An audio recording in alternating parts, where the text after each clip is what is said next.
At the new plant in Cleveland, Martin worked hard to develop a twin-engine bomber.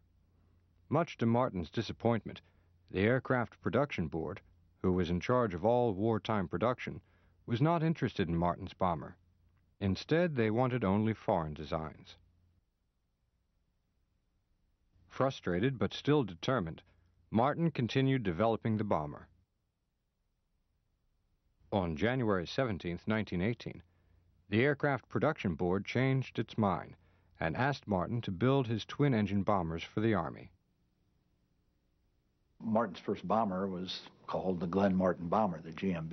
It's often not referred to that. It's often referred to as the MB-1 or something. But it was a conventional airplane in the sense that it was built of wood and fabric with bracing wires, twin-engined, a clean aircraft in its design. It didn't have a lot of unnecessary drag-producing surfaces. It was quite controllable. It was pretty fast for the engine power that it had.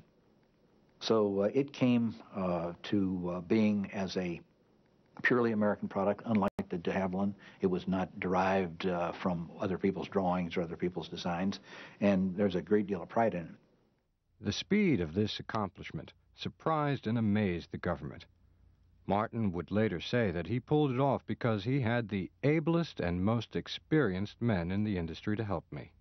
The aviation community was very, very small to begin with, and the number of aviation engineers were even smaller.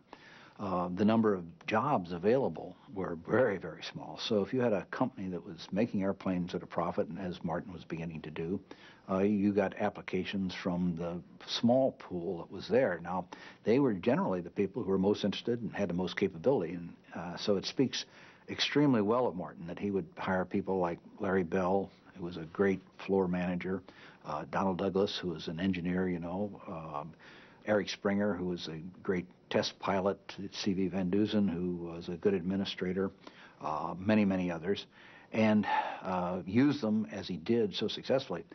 It speaks a little bit about him that most of them couldn't stand to work for him for a long time, but most of them were of such capability that they would go off and start their own companies, as did James McDonnell later, and as Charles Healy Day and others did who worked for him. But certainly you'd have to say that his shop was a petri dish for the culture of American aviation engineers.